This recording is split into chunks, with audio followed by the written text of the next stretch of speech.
नमस्कार मंडळी, श्री स्वामी समर्थ। आज मी तुम्हाला अक्षय तृतीयेच्या दिवशी पितरांसाठी काय करावं, कोणते पदार्थ ठेवावेत आणि कोणत्या चुका अजिबात करू नयेत याबद्दल अतिशय महत्त्वाची माहिती देणार आहे। हा व्हिडिओ शेवटपर्यंत नक्की पहा, कारण शेवटी मी एक अशी गोष्ट सांगणार आहे जी बहुतेक लोकांना माहिती नाही। तर मग चला आपण आपल्या व्हिडिओला सुरुवात करूया। अक्षय तृतीया हा वर्षातून एकदाच येणारा अत्यंत शुभ आणि पवित्र दिवस आहे। या दिवशी आपण देवपूजा करतोच, पण त्याचबरोबर आपल्याला पूर्वजांचे म्हणजेच पितरांचे स्मरण आणि पूजन करणेही तितकेच महत्त्वाचे मानले जाते। हा दिवस केवळ सण नसून आपल्या पूर्वजांच्या ऋणाची परतफेड करण्याचा, त्यांच्या आठवणींना उजाळा देण्याचा आणि त्यांच्याप्रती कृतज्ञता व्यक्त करण्याचा दिवस आहे। या दिवशी मातीचे मडके म्हणजेच करा आणून त्यात पाणी भरून त्याची पूजा केली जाते आणि काही ठिकाणी पितरांच्या नावाने लोकांना जेवणही घातले जाते। करा हे पुरुष पितरांसाठी असते आणि कळशी हे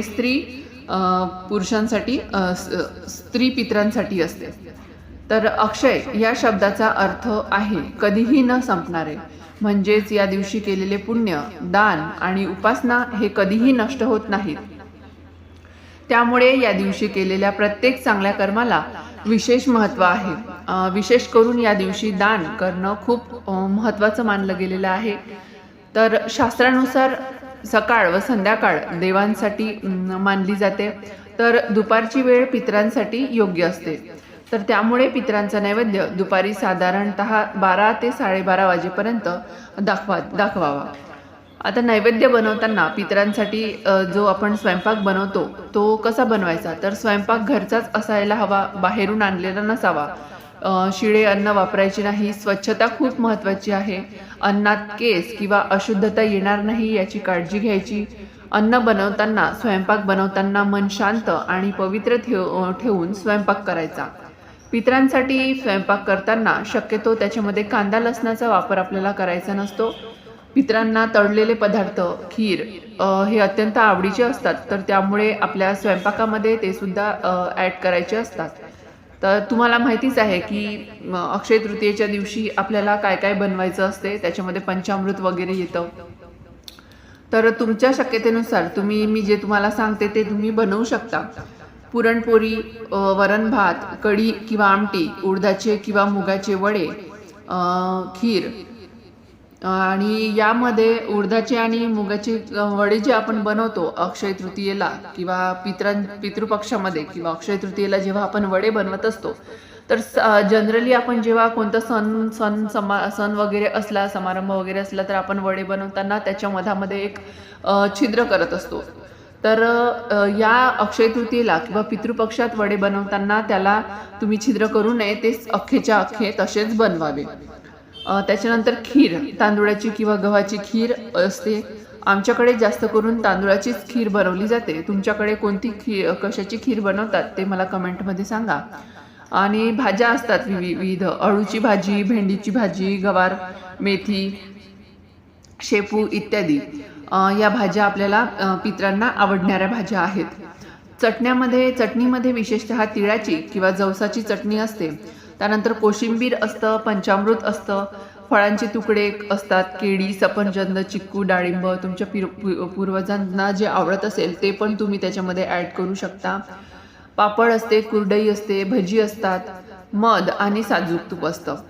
लक्षात ठेवा, कांदा, लसूण, वांगे, शेवगा, गाजर आणि जास्त आंबट खारट पदार्थ पितरांचा स्वयंपाक बनवताना त्याच्यामध्ये ते टाळावेत। आता बघूया आपण पितरांना ताट वाढताना कसे वाढावे। तर शक्य असेल तर केळीच्या पानावर आपल्याला पितरांना ताट वाढायचे आहे। जर तुम्हाला नाहीच मिळालं तर तुम्ही मग हरकत नाही, स्टीलच्या याच्या ताटामध्ये पण वाढू शकता, पण शक्यतो केळीच्या पानावरच वाढण्याचा प्रयत्न करा। देवांच्या नैवेद्याच्या उलट क्रमाने ताट वाढायचे असते। मध्यभागी भात असतो, त्यावर तूप किंवा वरण टाकलं जातं। तर एका बाजूला भाज्या, दुसऱ्या बाजूला चटण्या, शेवटी मीठ आणि लिंबू ठेवायचं। एक छोटा आल्याचा तुकडा ठेवायचा क्षमा याचनेसाठी। आता पितरांना नैवेद्य कसा दाखवावा ते आपण बघूया। देवांना चौकोनी मंडल करतात, पण पितरांसाठी पाण्याने गोल मंडल वर्तुळ काढायचे त्यावर ताट ठेवून उलट दिशेने पाणी फिरवावे. त्या ताटाला उलट दिशेने पाणी फिरवायचे. आता बघूया नैवेद्य दाखवण्यासाठी आपण कसं करायचं. तर नैवेद्य दाखवण्यासाठी गाईला पहिली पोळी, तूप आणि गूळ लावून गाईला पहिली पोळी त्या दिवशी खाऊ घालायची. कावळ्याला पितरांना ताट वाढल्यानंतर कावळ्याला संपूर्ण नैवेद्य द्यायचा. कुत्र्याला शेवटची पोळी द्यायची. हे तिन्ही पितरांचे प्रतीक मानले जातात. त्यामुळे तुम्ही यांना आजच्या दिवशी तसं तर रोजच यांना द्यायला पाहिजे. कावळा, गाय, जसं आपण पंचमहायज्ञ आपण स्वामी समर्थांच्या केंद्रानुसार सांगितल्यानुसार पंचमहायज्ञ करत असतो. मुंगीला साखर, गाईला घास, कावळ्याला घास, गाईला पोळी, कावळ्याला घास, गॅसवर ते कागदाला तूप लावून ते जाळतो. असं बऱ्याच प्रकारे करत असतो. कुत्र्याला पोळी, मनुष्य यज्ञ असते त्याच्यामध्ये. असे 5 प्रकारचे यज्ञ असतात. हे तिन्ही तर गाय, कावळा आणि कुत्रा हे तिन्ही पितरांचे प्रतीक मानले जातात. तर त्यामुळे तुम्ही त्यांना रोजच खायला घाला, पण आजच्या दिवशी तर न चुकता तुम्ही त्यांना द्या.